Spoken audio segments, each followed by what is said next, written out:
This can't be the intro, It honestly. is, isn't it? Be a real shit Marvel superhero, isn't it? swinging dicks to Wolverine. No.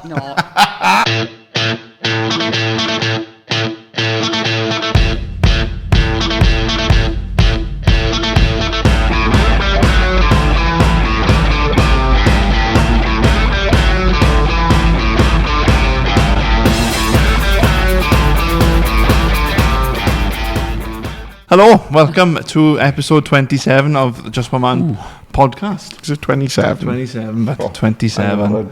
Sip my shandy. Yeah, 27, and 27 episodes bring us and obviously a new guest. And well, today's guest is pretty special, I think. A VIP.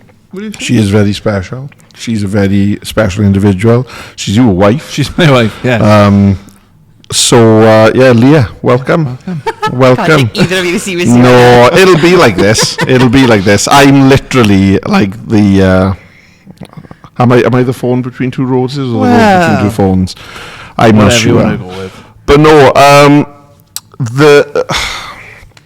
us getting you on was something that was kind of floated pretty early on. Yeah. And it's taken us 27 episodes to get it. Nearly 2 years. In fairness, to try and persuade me to do it. Well, the strings I had to pull to get her on this podcast, but I got to do the dishes for about a month. Copious amounts of bottles of wine. Honest to God. So basically, what you're trying to say is you've drugged her. Yeah. You've drugged her. She's under duress. I haven't fed her this copious amount of wine yet. I've got to buy her the No one held a gun to her head and made her drink that ninth bottle. Yeah. So you obviously you live with him. I do. All the best. She's on the podcast. No, I'm joking. So I don't know really, you know, because obviously everyone knows how little. Have you got a sticker on? I have. It's good enough. For everyone who's watching, there's you know this. You know there's a sticker because you're watching. I'm really tired. That's the only thing I'll say.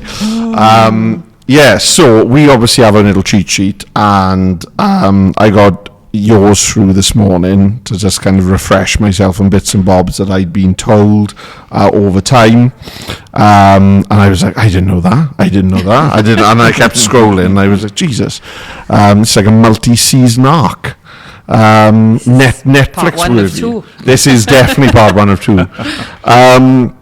So I suppose most people who know you will no doubt kind of have the inkling that we will talk about the incident in Funny 5 minutes. the funny 5 minutes in November 2021. But I'm keen, I suppose, just to understand your kind of view on mental health and well-being in general, just as someone who's kind of had all these different things happen in life to them.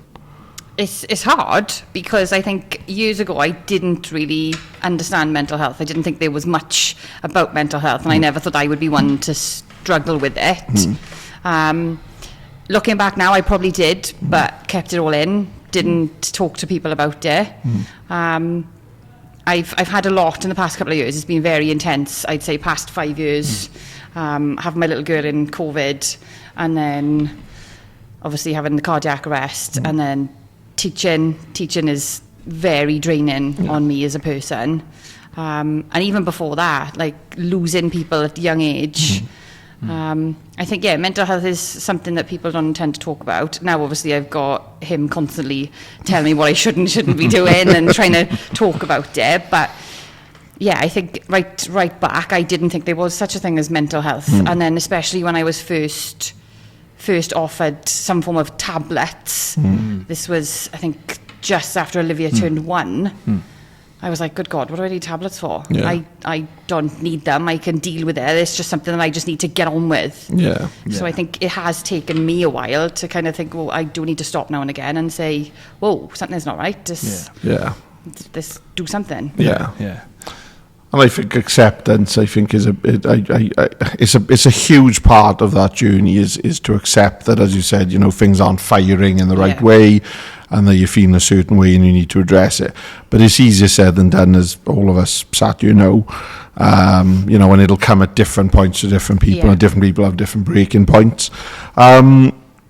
I suppose, and you're the first person really that we've had on that we've been able to kind of actively been able to ask this specific question to, and it's around childbirth during the pandemic. Yes. Because I know we've had some people who may have had children during the pandemic years, but they're all male.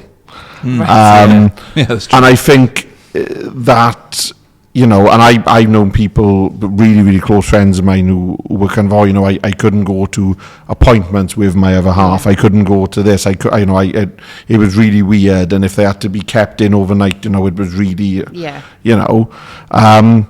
but I suppose as the mother, that's like I don't even know, what's that like to kind of go through that period of time in a pandemic? It's weird. Obviously, it was our first child, so we didn't really know any different at that point. We were 4 months along. I don't think we told many people when everything got shut down. Yeah. I went into school on the Monday, and then by 8 o'clock Monday night, I had an email from my head teacher saying, "You're pregnant, you can't come back." Which was I don't understand what you mean. Like, teaching, well, still is, but it was everything. I can't just leave. Can't leave my children. All my classes, I can't leave them. So I did go in on that following day and spoke to a couple of my classes and said, "Look, I can't be in school because I'm having a baby. I've got to go." And for that was really hard to kind of, right, that part of my life now is going to stop for I don't know how long, and then to go home and have nothing. It was like, what the hell am I going to do? And then from that point, it was appointments I'd have to go to on my own. There was no classes that I could go to, and then I can't go and sit and talk to my mum. That was a big thing for me. I can't go and tell my mum all my issues that I'm having. It would just be a FaceTime or a photo. It was hard. It was really hard. But at the same time, I didn't know no different. It was, let's go for a walk because we could. Yeah. For an hour, mind. Yeah. Go for an hour, half an hour, whatever it was. Yeah. And Within then, 5 miles. Just to be. It was weird. And then he was working from home as well. So I could see him in the other room. But because... Were you just driving like a little, I like a wasn't toy driving. lorry He was driving the living room? helpless. Oh. he was The Halfords years. I don't know, Customer customer service. services. So he was... I love it. She's like, he just went to work. I don't know what he did. Just, Don't know what he did. Yeah, he was sat in the other room, and because obviously this was brand new to schools, Yeah. we didn't know what to do. We didn't have online learning. We didn't have Zoom classes. So literally for the first couple of weeks, we have nothing to give these children other than an email now and again. And then it got to the point, just right, okay, baby's coming very soon. Yeah. And well, she arrived 3 weeks early. Okay. Super excited to come and see us. But again, that was awful, as in Jordan could take me to the hospital and then just leave me at the door. Yeah. So I had to go in, have all the tests, FaceTiming him, sending him photos of what's going on. He could come back, give me my clothes, and then leave again. Yeah. That was bonkers, and it's the fact of like you've got to be ready. It's like I don't know what it was like with you, but like was you there for the whole thing? I was, because Like he was when she wasn't in active labour. Were you still there? Yeah, because he was only born in 2023, so majority of the restrictions had lifted. So I went to every every appointment, every scan, and obviously she was. I remember it very well. 4:45 in the morning when she said, "Oh, Mark, man, I'm waking. What?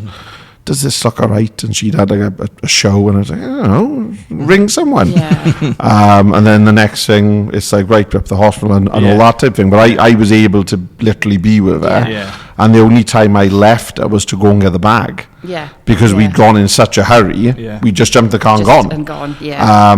And they were, when they were so adamant 3 weeks early as well. Listen, we know you got bags of time. Don't worry about it. And I don't think I'd been in the house 10, 15 minutes, and she's FaceTiming me like, you've got to get here now. Yeah. We were quite similar. well, obviously he left me, and then Olivia's heart rate was dropping, so it was like, bring Jordan back. We need to take you over and monitor you a little bit further. But thankfully, everything was fine. Olivia was born. Yeah. But then I had to stay in, and it was like, right, okay, Jordan, you have to leave now. You've got to leave your wife and your child. And that's and that's a surreal moment as any parent, whether you're a new mum who's kind of got this baby and you're on your own, as you said, you kind of just, there you go, enjoy. But then also you was like, right, you can come back at this time under these restrictions. Yeah, exactly. And I can't imagine. Like I left in the evening, and I got home, and I remember it feeling weird for me, and I didn't have half of the restrictions. And it felt odd because it's as a dad, I suppose it feels like you've had your child, but where's my other half of my child, because they're not with me. And it didn't really feel even going back the following day or two, because she was kept in for 2 days. Even that was weird, because I was just like, but I got to, why can't you just come in? Because everything's fine, isn't it? Everything's fine. And you start wondering, okay, well, why are they keeping it for 2 days? But that's, so that's difficult. It was. And, it's like, you couldn't then go shopping. Because she's pregnant. So I had to go shopping, which was a whole lot of fun. I'd go, there's one time, and I got banned from shopping. Right. What, just food shopping or shopping? Yeah, just sent him for food shop. I gave him a list. He come back £200 later. For a week shop. Where did you go, M&S? Everywhere. B&M, Asda, Iceland. Yeah, but I had to get, I wasn't buying Asda's fries, I was buying McCain. And I was just like, I like that. That's why I can't let Abby go shopping. I literally do the shop. Yeah, so that was fun. And I was banned ever since, so. Yes. And it's why we do it online now. Because when we used to go in person, you see it and whatever, but then that looks good. And then I get really like, oh my God, like, why are you putting things in the trolley? This isn't how this works. So I think in 8 or 9 years, Abby has been food shopping with me maybe 3 times. And we've argued on all 3 because it's almost like, as you know, we're like a young kid, when a kid will put something in the trolley and then you wait till they turn and you pull it out. Back out. And I was doing that, but it was with loaves of bread and things like that we didn't need. But yeah, like that, and like that's mad. And obviously that natural postnatal time frame of all the family come and see the baby and all the friends come and see the baby. Like you didn't have. We had some of it. Because I'm sure they introduced bubbles, didn't they, or something like that. The bubbles came in, and the lockdowns were lifted for a while during the summer, September time. Yeah, that's right. Yeah. So we could see people, but again, that was hard. It was kind of like, right, let's bring Mum and Terry, my stepdad, in. Right, now you've got an hour, out you go, and then okay, let's go and sit in the garden because Jordan's parents are coming. So that was quite hard. What was that first Christmas like? Because I remember that 2020 Christmas being absolutely horrendous. It was weird. It was weird. Like we went over to my mother's house.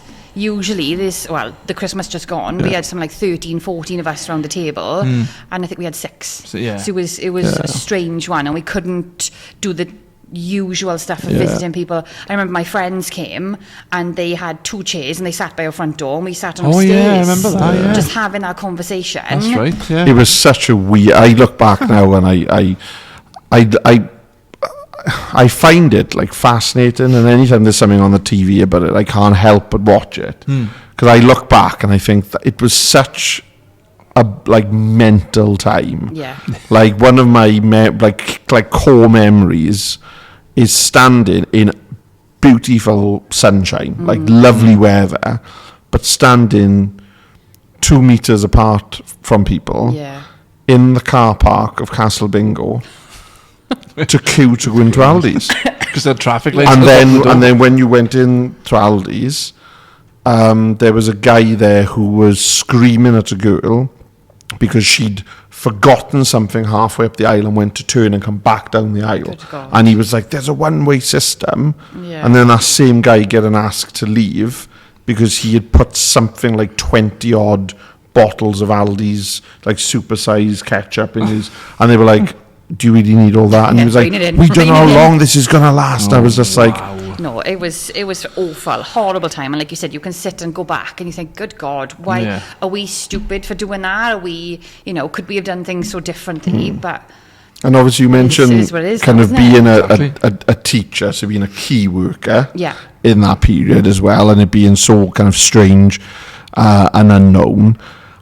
What was that like, having to manage, I suppose, the emotions and the expectations of children and their parents, which I think is kind of an unsung part of being a teacher, is you're not just kind of just teaching, you're kind of their go-to, you're their constant for however long. I like school for the most part, and I wasn't a teacher's pet by any stretch, but I always remember having a lot of respect for my and if my teachers, I would be like, oh, they know things. They're people of knowledge. They're people of knowledge. So how was that kind of having to juggle something that you had no prior experience to, and that you didn't really have the answers to, even if, because it was such a bizarre time. Yeah, it's going to be a really boring answer now because I missed it all. Because obviously I had to live in August 2020, and then I had a maternity year. Okay. So I didn't go back to school until maybe July of 2021. And by that point, most restrictions were lifted. Yeah. So I kind of missed all of that. I did a little bit of online teaching, which, again, back in right at the very beginning, it was literally setting things to do online. Yeah. We did some Zoom calls, but very little. So I missed all of that. The school I was working at the time had to go in the morning and then wear a boiler suit. Oh, yeah. They had to put a boiler suit on along with masks and visors, and then stand in front of a class of 30 children and teach. So for me, I'm a little bit gutted of missing it, because I didn't experience any of it. But from what I've heard, it was horrible, and it was sanitising constantly. So I missed all of that. I didn't teach during COVID because they kicked me out, essentially, for having a baby. Do you think that there'll be long-lasting implications for especially for those taught in those years, because they haven't had the same style of teaching? Because I think it went... It was just weird, wasn't it? It was weird.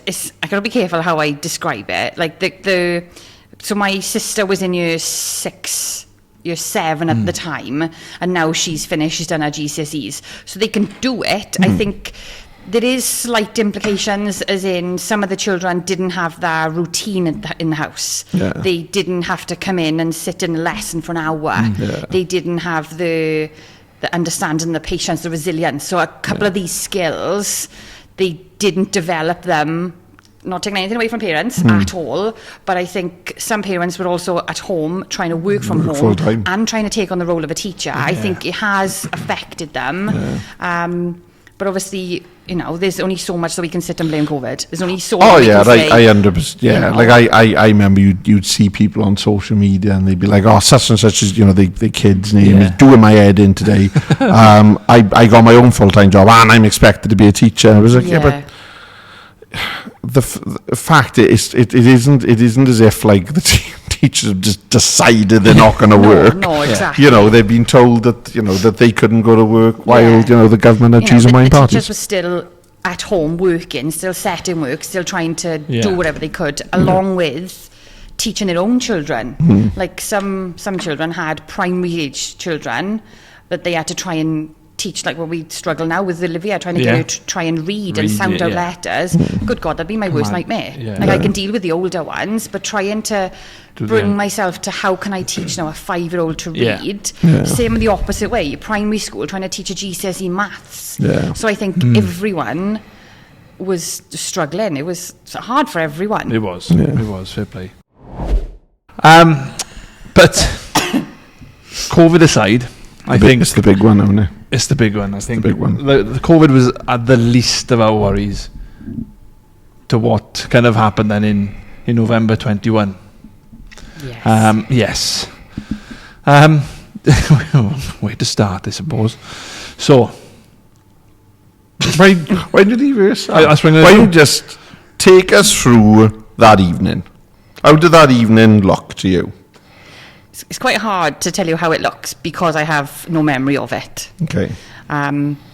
From what I can tell you is what I've been told, Okay. which is quite weird. When people ask me about it, I'm very blasé about the entire thing that happened because it's just, to me, it's a story. Yeah, it happened to me. Yeah. But I have no recollection of it, and I'm still here, so I can't. So it's difficult to have that. Yeah. I don't have that emotional connection to that part of it. Which is bizarre, especially when you know what it is. It's Yes, really, because you'd think it's such a big thing, you'd have that. It's kind of like a secret now we're talking about it. So from like my point of view then, me and Jordan, we'd gone up my brother's to watch the, I think it was Wales-Australia game. Couple of pizzas, couple of drinks, played a game of darts. Had really good night. Beat my brother in darts. She remembers that. I do. Beat him in darts. Couple of drinks, we had a couple of tequilas. Just, really, really good night, the four of us. And then we went home, because obviously he only lives at the end of the street. Walked home, took the dog out for a little stroll in the back garden. And then that was the Saturday night. And then from my point of view, the next thing is Wednesday. So the bit in between being that I had a cardiac arrest then that night. So again, from what I've been told, is that Jordan thought that I was snoring, thought that I did a little, quite a bit to drink, thought I was snoring, making a bit of noise, kind of shoved me to shut me up. And then there was just no response. So obviously from him then and his quick reaction, noticed I wasn't breathing. And then started CPR straight away. So that went on for 20 minutes. Obviously, at this point, he's ringing the ambulance, and then they're on the phone and talking him through it. And then, they said to him on the phone, right, you've got to leave her now. You've got to run downstairs and open the door. Which I struggled to kind of understand from his point of view, which is a bit weird. So he then went and let the ambulance in, and they worked their magic and, thankfully got my breathing back to normal. Your heart back to normal first. Yeah, obviously so shocked me twice and managed then to get a rhythm going. But obviously I think because I'd been out for so long, about 20 minutes, they decided to put me into an induced coma then, just to kind of let my brain rest essentially and try and get it back, give it that time. In the meantime, he rang my mum, my dad, my brother. You need to come to the house. Leah's not well.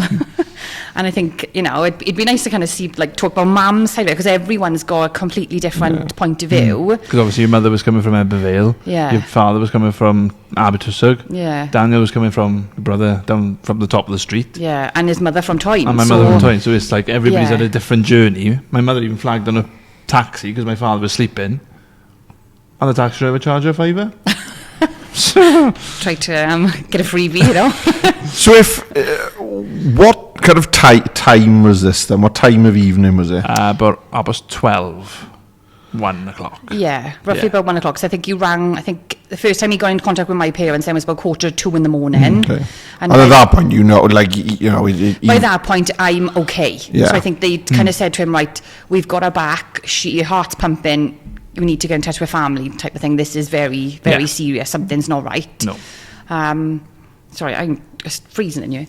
And then, they kind of put me into an ambulance and said, look, we've got to take her to the Heath down in Cardiff to see what the hell has just happened and why is, 29, why did I have a cardiac arrest? Just at age 29. No underlying health issues that we knew of. No. Fit and healthy, we'll use that loosely. But no, you were though. You were relatively fit and healthy. So well, the thing is I always say to people when they say, there's no underlying, but that's why they're underlying. Unless something happens, 9 times out of 10 people don't know unless there's a symptom. Or something that'll directly kind of show something's not right. I've been doing work over the past week around testosterone and prostate cancer, and they were referred into prostate cancer as being something that many men will die with, but not have any idea that they've got it because someone even presents him. And like I said, but then it doesn't mean they haven't got it. It's just like you don't know. But like, am I correct in thinking then that kind of Leah, you'd fallen asleep? Yeah. Were you still awake, or No. you'd fallen asleep and she had woken you from the noise? From the noise of which snoring. which is I suppose in itself a godsend. Oh my good God, yeah. Because I'll be honest, it's a very different scenario if you are a deep sleeper. But I am. Normally I'm a deep... I've slept through anything, but that noise just woke me up. The amount of people that we speak to and they say, oh, good God, I wouldn't be here right now because my husband would never wake up, my wife would never wake up. Well, never wake up, I'm being looked at for sleep apnea at the moment, and when I'm sleeping in whatever state that is, Abby can come into the bedroom, she can knock the light on, she can bring the baby, and the baby can be crying. It's happening no further away than Jordan or you are to me now. Yeah. And I'm until I wake. Which is quite worrying then, because I always think, oh well, if it, what if something happens? Yeah, if something happened, I'd be useless. But yeah, that's one way to spend a Saturday. Yeah, I suppose. Definitely a story anyway. But like this, you knew the severity of it then. Obviously, it's a cardiac arrest. I can't remember the statistics of. Was it something like 3%? 3% of people survive an out of hospital sudden cardiac arrest. Yeah, which is bonkers. Well, it is, because it's a numbers game in it at that point. Yeah. But then the severity of that night was, right, 2 paramedics turned up. They were urgent care assistants, so they couldn't come on blue lights. So they were coming from the end of the shift. Bonkers. End of the shift. There's a red call on the screen. We're by the retail park. Should we respond? This is only around the corner. Yeah, let's crack on. And they come with no stop in every red light. Which is crazy, really, when you think about that. And they turned up then. And then was it the senior paramedic turned up then in a rapid response vehicle. He came up then. And then the severity then went up a notch then when he goes, right, he's talking about this thing called EMS and stuff like that. I'm like, oh, what's that? Oh, it's the air ambulance. Oh, right. Okay. And then I'm like, what, are they going to come in a helicopter? Or no, they've got a car. The two doctors. It's a fair comment there. Yeah. If you're an air ambulance, you think it's going to be, at least you're going to get it right. Yeah. And then within 15 minutes, these 2 doctors are walking through the door. I'm like, oh, that was quick. And then it's all hands on deck. The fire service turn up, be like, oh, right, okay. And it is literally the scene outside the house was bonkers. It's a casualty. It was. Blue lights everywhere, and it was just mental. But, with the severity of that and everything just came together then, really. And then it was, into the back of the hospital. Into the back of the ambulance, down to Heath then. I was going to say the back of the hospital like a celeb, like when the Royals. Take me in the back entrance, you'll be fine. Whoa. So, this is a family show. That's what you guess you can have husband and wife on. Honest to God. Anyway, that's the intro. Anyway. That is the intro. So, you mentioned obviously that you kind of have, you go from Saturday to Wednesday. Yeah. You wake up in some so kind of sort of way. Memory's still a little bit foggy, but I did wake up, I think it was like Sunday evening, so I wasn't in the coma for long, but the first instance when I came around, my memory lasted about 30 seconds, and I think, again, for me, this is just a story, but for Jordan, my mum, my dad, my brother, I think that was very, very frightening. I think, obviously, one, does she know who we are? Does she know that she has a little girl? Does she know that she's a teacher?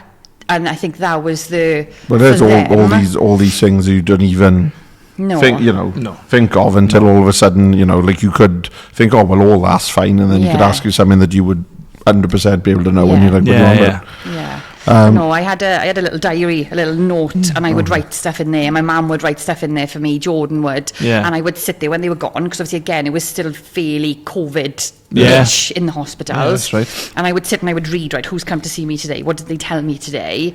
Just to make sure that I was, feeling a little bit better about the whole situation, because, it was very scary, and I was in hospital for about a week. Yeah. And now it was very intense. Like that week, there was tests, there was doctors, nurses coming to talk to me about what had just happened and what the future is going to look like. Because I think that that moment completely changed everything. My life as what I'd done is like, right, okay, we'll stop that now. Let's add this little bit in, twist it about, and off you go. Well, yeah, but it's very much the case. I suppose in your case, you went to bed as one version of Leah, and you woke up as another. Yeah. For you, those shoot, like, what's that look like? Oh, unbelievable! From leaving her on the Sunday night in recess in Cardiff Heath on a table with breathing tubes and tubes coming out of her, and person saying, "Oh, go and say your goodbye," because you don't know what the next 24 hours is going to be like. Yeah. And it's like, okay. And then leaving with, I can't remember, I got home. Oh yeah, that's right, we were in the waiting area for ages, and we all went in then, and then we just left it to it. But obviously at this point as well, you've also you've technically got a newborn as well, so you've got all this happening with having a newborn. Yeah, and she just turned one. She had just turned one, and she would stay every Saturday. She'd stay over Leah's mother's. But obviously, when Leah's mother came over, she was with Leah's stepfather then. So, but yeah, like I said, it's all juggling all this with a newborn. I was like basically a newborn, a 1-year-old.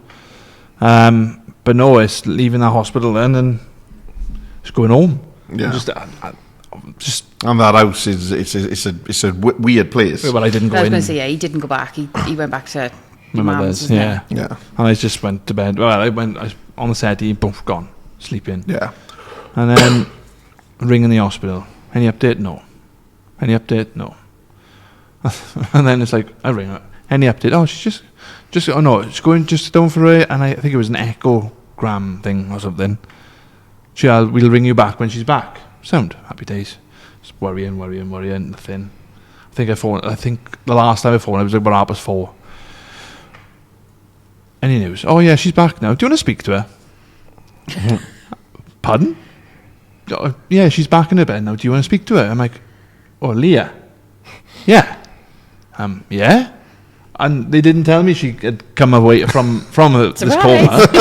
And then I was like, oh, and the oh my god, the tears and I don't know, just the relief. Then I could speak to her. But then I was like, do you know where you are? No. Oh, it looks like I'm in the hospital. Yes, and he'd be like, oh, you had a cardiac arrest last night. Did I? So blasé. I mean, you can't help but laugh because it is one of those things. It's that complete dichotomy in it of something that extreme that you should have really clear, but instead it's done the opposite. And we spoke before we started about like the brain protecting itself as well from stress and trauma. I'm interested, and I don't want to say it wrong. Brugada Syndrome? Yes. Tell me about that. Because I haven't actually Googled it. Normally I'd think, I'll have a Google of that, but I try to know nothing about it. So obviously in the hospital they were trying to find out why I had the cardiac arrest, and then they found out that I have a heart condition, and it's called Brugada. It is extremely rare. I think it was only officially known as a heart condition in 1992, which happened to be the year I was born. Okay. And it's quite a weird one, in similar to ones we were talking about earlier, that people don't get diagnosed with it until something happens, right. I think, or unless that someone in your family has it. So it's a condition that affects the electricals of the heart. So it's it kind of causes VF, and causes ventricular fibrillation, where the heart doesn't pump regularly, it starts to vibrate. Right. So because it's vibrating so fast, things can't get pumped where they need to, oxygen, blood, nothing is going where it should. So then that causes, obviously, the brain then to start shutting down. And then eventually the heart, because it's not doing anything. It's not pumping literally any just blood, is it? vibrating, which then causes it to stop, essentially. It is hereditary? No. Inherited? It's inherited. Yeah. Yeah. So it would have come down the family. Yes. Is it I can't even speak the Hereditary. word. Hereditary. I am right, Hereditary. don't I? Yeah. Yeah. So they, Teacher, mate. maths. So then they said, then obviously, right, you've got this. We now need to test all your family. So I'm like, oh, what do you mean? Now are you bringing in, So again, that was hard for me, because I was thinking, I took on a lot of that guilt because I've now had this cardiac arrest. Now all my family have to come in. They have to have, the echoes. They have to have something called an adrenaline test, where they essentially cause your heart to go into an irregular rhythm. So I'm like, my dad, my mum, my brother, they had to essentially focus on my closest family first, and then kind of work their way from there. They've found that my dad has it. Okay. So they've found that he has not the gene, but he has the underlying condition, and it doesn't always kind of come to light then. It doesn't present. It's very common in Asian men, which when we started Googling, I was like, oh, God, here we go. But I think because it is so rare, like they talk about, obviously, children who die of like cot death and things like that, it could be that kind of underlying heart condition, and you can't check if someone has it if they've already died. Oh, wow. So you have to be alive for them to decide whether you have this condition or not. That's a narrow field. That's a narrow field of investigation. Because your cousin, unfortunately, she passed away at the age of 19. She was diabetic. Yeah. But they don't know if that was the cause of death. If it could have been this underlying it could issue. have been, because it was my cousin on my dad's side, and like both my dad's parents have died, so they couldn't test any further that way. They tested both my dad's sisters, and they were negative. So it's literally just me and my dad at the moment. But because of this condition now, I have an ICD fitted, which is an internal cardiovascular defibrillator. Try to say that when you've had a drink. Nice.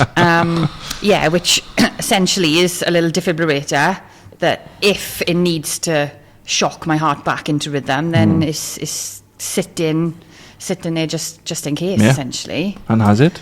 Yes, twice. Twice. So okay. 2 weeks apart. What does that like? Because I got no concept of that type of thing. So, like, what does like the checkup look like? Like, are they able to do checkups? Like, do you have to, like, I again, it sounds really stupid, but like, have you got to have them exchange? Have you got to have like MOTs of them to make sure they're still working? Because like, you think, you could have it for X amount of years, and like that, you're relying on essentially a piece of technology to do its job. Yeah, exactly. To keep me alive. And all technology is technology, and you can buy a car that's brand new and it can run for years. You can buy a car that's brand new, you can break down the second you take off the forecourt. So in the beginning, they, within the first week, obviously the cardiac arrest, they implanted the ICD and then said, right, off you go. You're done now. You just need to, go and live as best as you can. They kind of told me the do's and the don'ts of what you can and can't do anymore.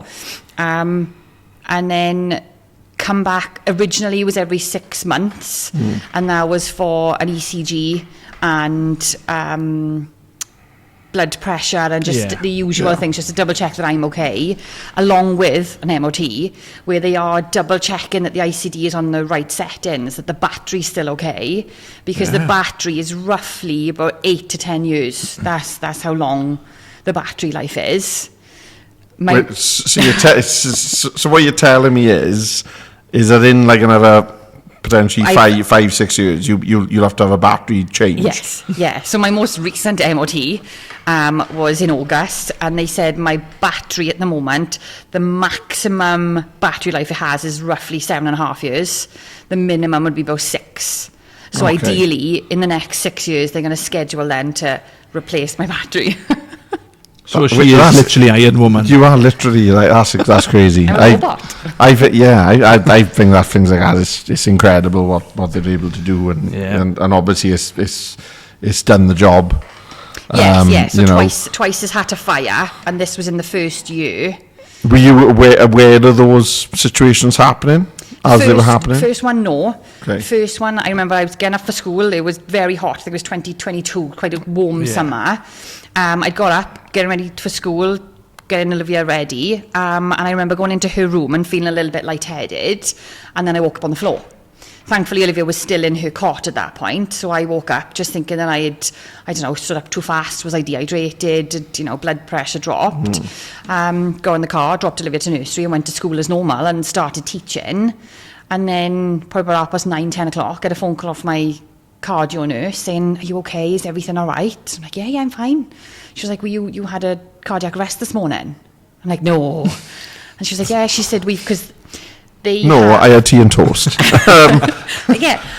In the house, I have kind of like my own little Wi-Fi, which sounds weird, that connects to my ICD and it transmits constantly to Cardiff. Okay. So they had seen that I'd had this arrest, this ICD, the shock from my ICD. So then she was ringing to say, "Right, you've had one. Are you okay?" So I was like, "Yes."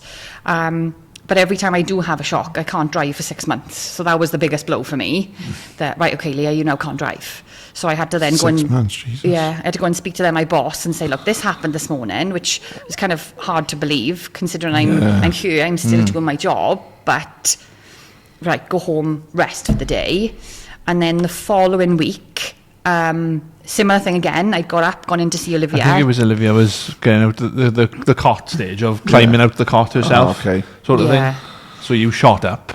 Yeah, so I'd gone in and then again felt a little bit wobbly. I was like, right, I'm going to be prepared this time. So I sat on the floor, and within seconds of me sitting on the floor, it literally felt as if someone had just smashed me in the chest because it had shocked again. Okay. And I didn't pass out, thankfully. I don't know whether it caught it or I don't know, but it was literally not painful, but you're like just I jerked because I've just had so many electrical volts going into my heart. So I sat on the floor for a while, and again at this point Olivia is now 2. She's now 2, and I'm like, right, I need you to go get Mammy's phone. Mammy can't get off the floor, and I'm telling the 2-year-old to go run to our room to get my phone. She did. Which she did, she brought it back, and then I had to ring my mum. I think Jordan was in work. If I told Thailand that he'd be distracted by football halfway, I'd just be there. I'd be gone. I would if I had to leave anything to my son. But no, it was like, right, we need to ring. So thankfully, then my mum came over, and again, I felt okay. It was right. Let's get up and get on with it, because thankfully it resets the heart very, very quickly, that I can just get on with the day. But since then... But that's, in itself, that's a bit of a mad sentence to be able to say. Like, I may have a heart attack in the morning, but I'll be all right by lunch. Yeah. That's crazy. Are you finding as well that when you've had it as well, that it's happening in the morning? The twice that has happened, it was first thing in the morning. But since then, they took me back in, did a lot more tests, and they've now put me on medication. Okay. And touch wood, we've had nothing now since 2022. I do now and again feel a little bit lightheaded and wobbly, where they will then check, when they've done the download. And they'll check the data, and they'll say that your heart was getting to that rhythm, going into the VF where it started vibrating, but they've now changed the setting, which sounds really weird. They've changed the sensors, so it's a little more it's a little proactive. More, definitely. So it's not going to wait for it to get to the VF, right, let's shock her. It's more of, it's starting to get a little bit dodgy. Let's just give her a little bit of a little tickle then. whoa, rein it in, and it will, and touch wood, is sorted itself out. So going back then to what you just said, of like, you spent a week in hospital. After all that's happened, you've had this new thing fitted into your chest, and then you just let go. How did that feel? Frightening. It was surreal. It was completely, right, okay, I've gone in. And again, because I have no memory of it, I didn't feel any pain. It was like, right, okay, then there's nothing wrong now. Let's just get up and start the day and, move on. I think that's what I took from it, was move on. One of the biggest issues that I've had to deal with is the fact I can't use the escalators in Tesco anymore. Because of the magnet. So that's one thing they've said. I can't go near strong magnets, which sounds weird. But how do you know where they're strong magnets? A lot of them, they'll either say, do you like going through the airport? Oh, yeah. Now everything's been updated. It's better. But like years ago, I couldn't go through the scanner machines because they're such strong magnets, and it could change the settings. Contrary to some people thinking I'd just be sucked to the machine, it's just it's the settings. It could cause it to go off. It could, make it do something that we don't know. It could return to factory settings. Well, yeah, exactly. Factory settings. Good God. But but then. For you, because I'm interested in this, as that's because I'm interested in people, right? How has it impacted you two as a couple, as my couple who've been together for a long time? Because obviously you've got two very different ways of doing things anyway, and then you've got the fact that obviously you've got a limited memory over a very emotionally charged event, no pun intended on the charge, but you've got very limited memory, you've got a very vivid memory of it, but then also you're kind of, right, well, let's get up and go, and I know for a fact that you are like, you should work in a risk department, because you're very much kind of, no, you can't do that, I can't do that.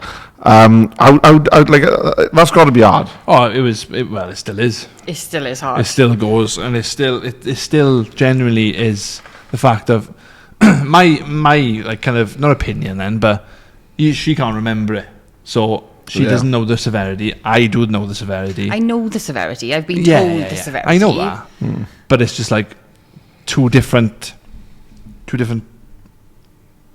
scenarios then, for instance. There's two different viewpoints in there, really. So like every Saturday now, well, it's gone better now, but every Saturday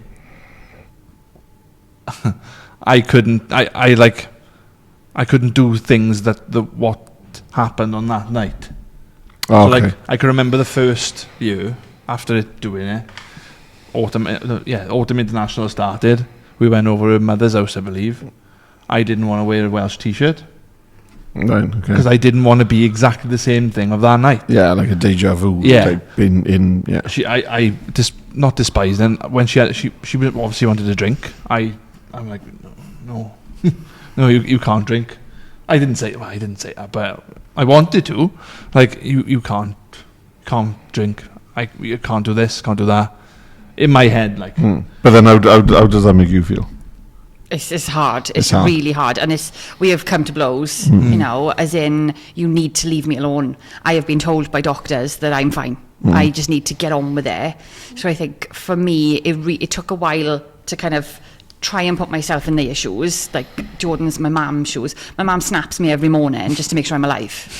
She will send me a message. Are you alive? Are you okay? And I'm like, yes, good God, this is now nearly 4 years later.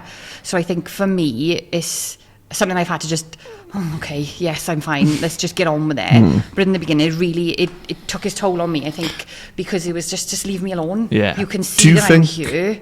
Do you think that the lack of memory has helped? Yes, yeah. And some days I think I really wish I wish I could go back and remember everything. And see it from their point of view, because it would make things easier to understand. But then at the same time, from your perspective, it's kind of, well, what I don't know, not can't hurt me, but that type of thing of, I can't empathise with you because I haven't seen it, that's difficult. I struggled with that, and that was kind of a turning point for me. This was coming now probably a year after that it happened. I think it hit me of what has just happened, because in the beginning it was, right, this has happened, you've got an ICD, let's move on, you're okay, you've got medication, you're fine. Sorted. Live the best life that you can. And then, because of obviously the stuff that we've gone through, as in him constantly checking up, are you okay, you can't do that, oh my god, how much have you had to drink today? Not today, as in I'm drinking all the time.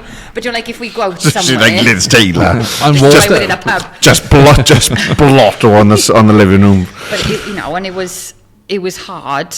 And then trying to kind of get their perspective, and then I try and talk to him about it, and he'd get very upset because obviously I can't say I understand. I don't. I have no idea what I went through. It is difficult. Yeah, but it's mad. It's like I love talking about it now. I love talking about doing this and talking about the experience, but then living it. And when you on a Saturday night with a Welsh top on, out drinking, it takes a toll. Like it's like, but.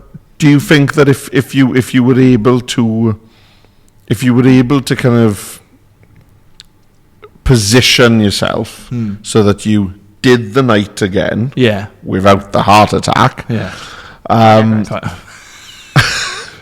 then you kind of got through that evening, in one piece collectively. Do you think that would be like, well, okay? I'm just asking the question. No. Or do you not think that's... No, I think for that's him, just not that's... enough. No. We've come a long way. He's still... I think he holds back. Like, if we do go out, I feel like he doesn't necessarily... I can tell you that. I can easily tell you that. I think because he feels like he's got to be on guard all the time. And I think that's, for me, I find that hard. Because I'm like, you just need to let it go now. There's nothing else that I can do. No. It's hard, and I think that is constantly something that I'm, battling with. I'm thinking of what am I doing? What is he doing? Am I doing something to upset him? Have I done this? Have I done that? Have I texted Mum this morning? So it's a lot. It's I'm going to say it's a lot, isn't it?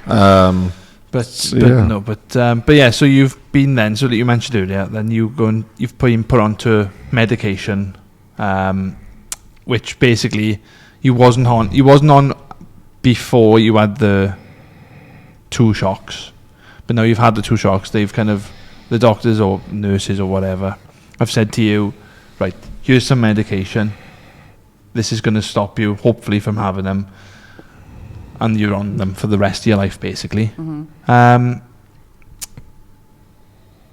What did that sort of like feel like?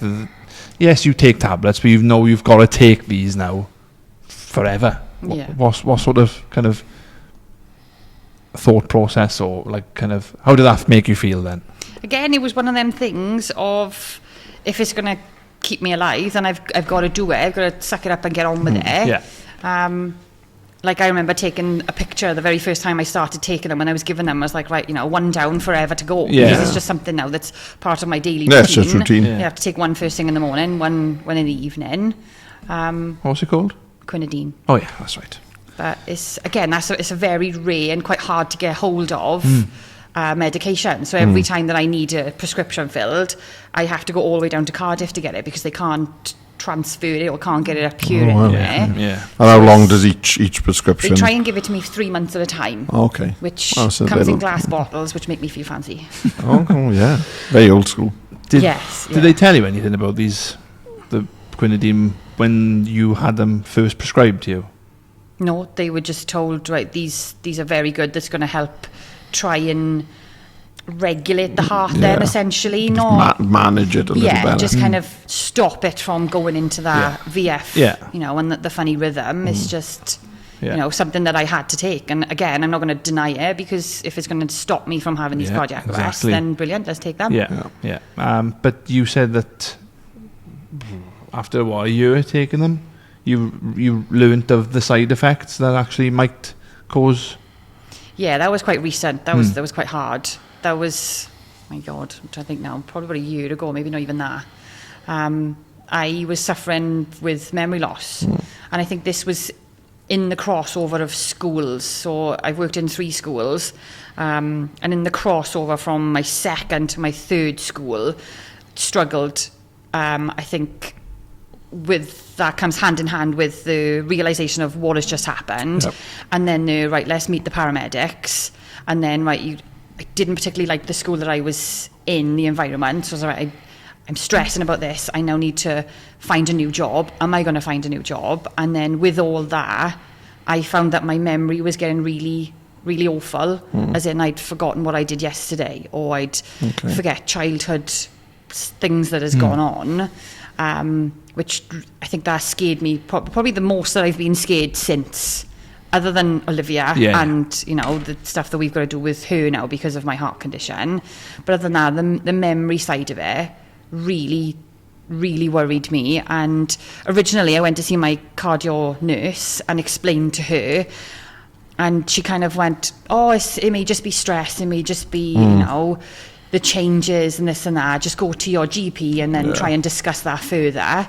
Went to my GP, didn't really do a lot, so I went back to my cardio nurse, and then she was like, oh, actually I've spoken to your cardiologist and you've said, yeah, the medication you take does have a side effect of memory loss. So I'm like, I didn't know how to take that on board. Because and is it like progressive memory loss, as if it'll increase and get worse, or is it just sporadic in that it could be a bit of anything? Could be to be honest, she didn't really know a lot about it. I think a lot of medication these days have side effects of everything. But yeah, I think when she said yes, it could be a side effect, it was a bit like, oh God, here we go. And was it you that noticed it first, or did you kind of pick up and hang on a minute? I think it was Jordan and my mum Yeah. picking stuff up and going, good God, we've told you that. Yeah. You know, we spoke about that yesterday, and I'm like, I have no recollection that you've just said that. Yeah. So I think that was frightening. And then sitting there going, oh my God, what if I'm going to forget this? What am I going to forget that? Yeah. And then trying to write stuff down, and then I'd forget to write things down. So it was kind of a vicious circle, and especially in the job that I'm in. I'm like, oh my God, am I going to be able to teach again? Am I going to remember how to do this? Yeah. And like, I found it hard. The one time I went into school, and I'd seen one of the pupils that I'd taught last year, and I couldn't remember the name. And for me, that's a big thing. Yeah. One of the first things that I try and do is remember the names. You know, within that first lesson, I'll go around every single child. Right, what's your name? And I'll go, right, John, Susie, Sally, thing. And I'll go back and I'll remember them again. And then for me to think, oh my God, I don't know your name.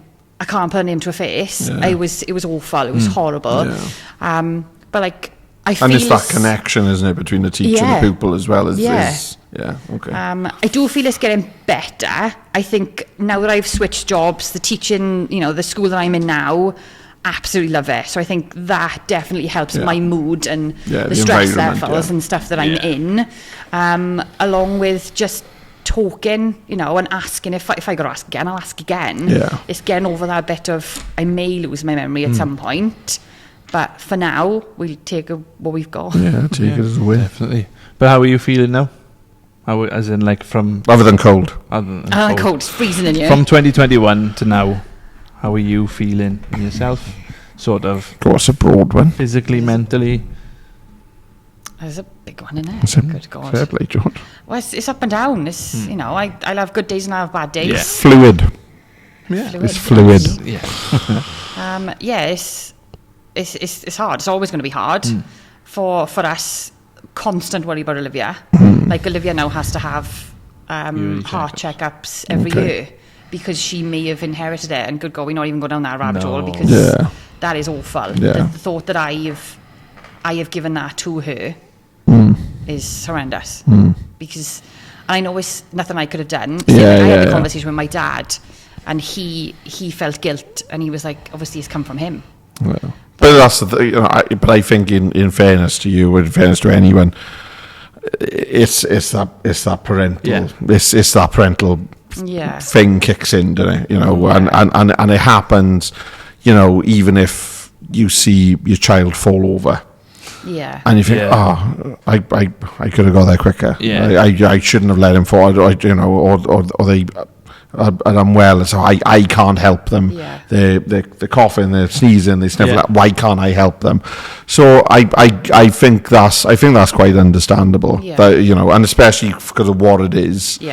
And because you know firsthand what that could entail. And also because of the fact that, as you said, it can't present until it presents. No, exactly. Which is... but then I suppose that it comes back round again, doesn't it? To that way of life, of looking at things, because it's either, well, do we stop living through fear Yeah.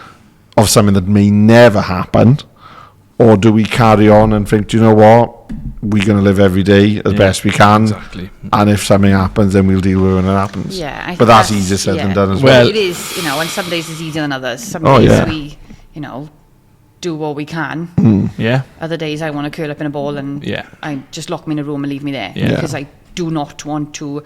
Some days I don't want to be a mother today. Some No. days I Okay, don't want to yeah. be a wife. I don't want to be a teacher. Yeah. Some days are harder than others. We're coming up now to November. Obviously, it'll be 4 years.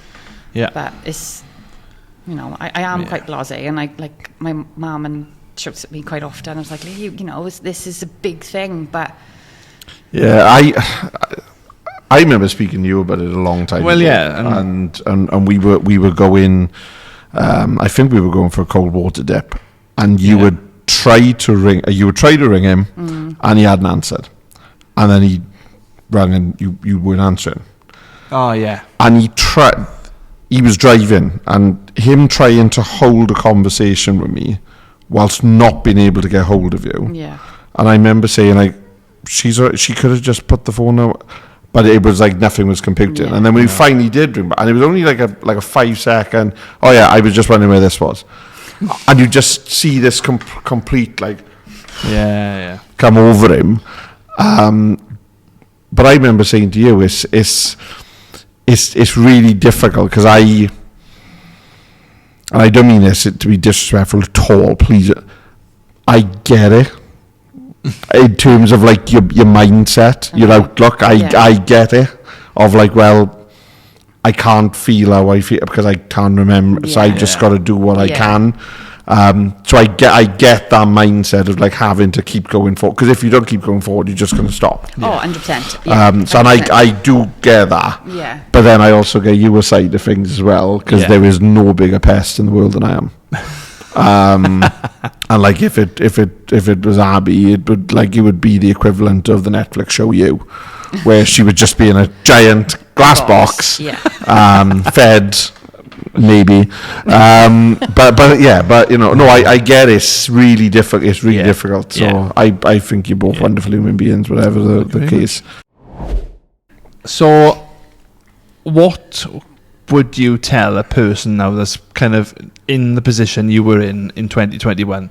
Just found out they've got they just had a cardiac arrest, or they've just been diagnosed with a rare heart condition, then, or any heart condition. What would you say to them now, having gone through the last 4 years with it? What would you say? Talking's, a biggest one. Same for everything, I suppose. But talking, I think I tried to play it off that I was fine. I think because I've grown up, surrounded by strong women and men.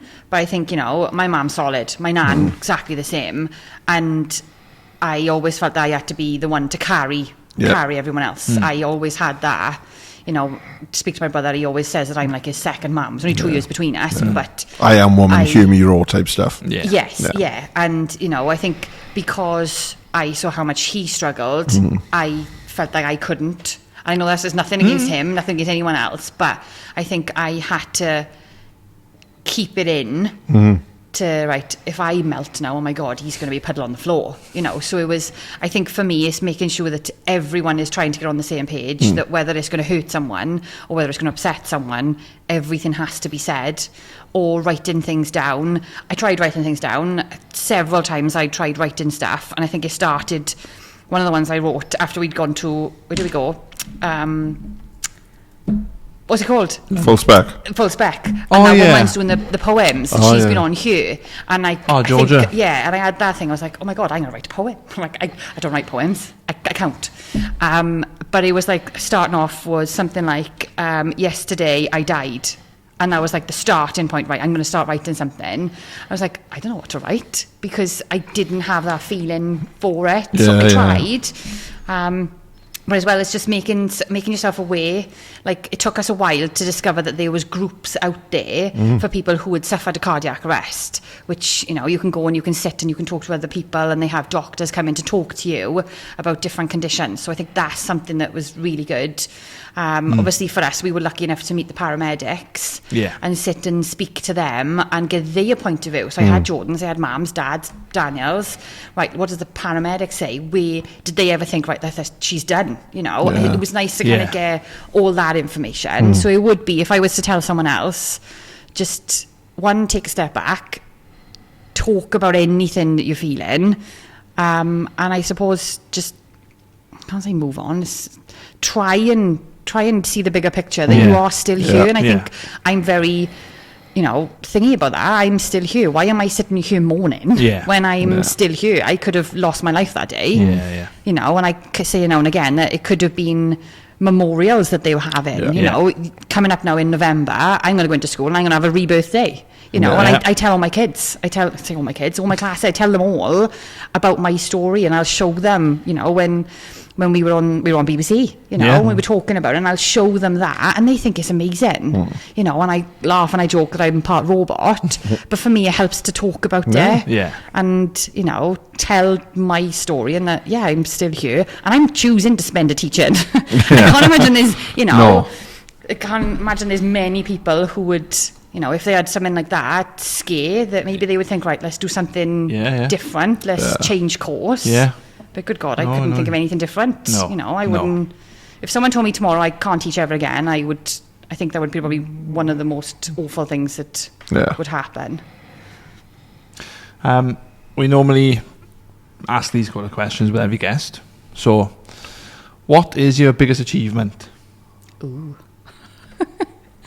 What? But we know it's but there. Oh, but you said that before. Well, it was there, but he put the wrong one down. It's funny you asked that, because when you sent me the list of questions and different things, and I said to Mum, I was like, Mum, what the hell's my biggest achievement? And she looked at me stupid, and she was like, well, what do you think? I'm like, I don't know. But, you know... I ran 100 metres once. Yes. I did 5K the other day. For me, it's just surviving. Which I know sounds like a bit weird. No, yes, I did my degree. I teach maths to, 11 to 18-year-olds. I bring up a 5-year-old, drag up now and again. But just, I think it's just being here, being a wife, you know, and moving on, because I think so many times it could have gone wrong. I think, but like we were saying, we butted heads. It could have been, right, Jordan, I'm done. You can't now. You are too bubbling me. I'm done. So I think I've got to pride myself on still being who I am, essentially. You know, and having these relationships, making new relationships, new friendships and stuff, and just continuing to keep going. I just need to be there for Olivia. I think the moment I stop being mum, wife, daughter, sister, friend, I don't know who I am then. So it's the identity is. So I think for me the biggest achievement is just keeping going. Just got to keep going. Things on your bucket list? Anything on the horizon? Not really. You know, everyone says I like to travel, love to have money, but you know, it is what it is. No, sorry, that's a really boring answer. I don't really have a bucket list. It literally just jumped into my head. I literally just jumped into my head. So now when you had the cardiac arrest, yes, were you technically dead? Yes. So really, that question's because that's before you died. So you've done that.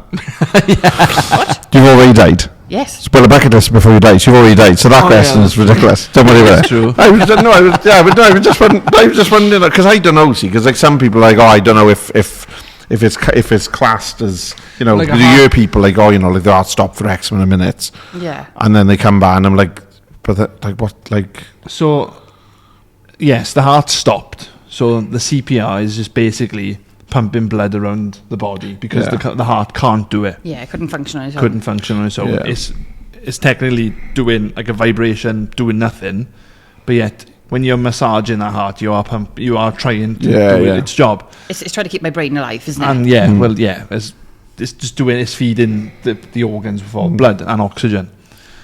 But what I didn't know is when you are shocked with a defib, it actually stops the heart. Yeah.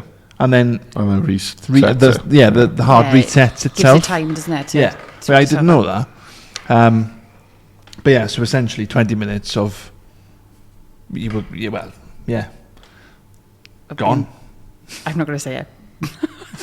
Because you've been pumped, but no. Family show. Family show.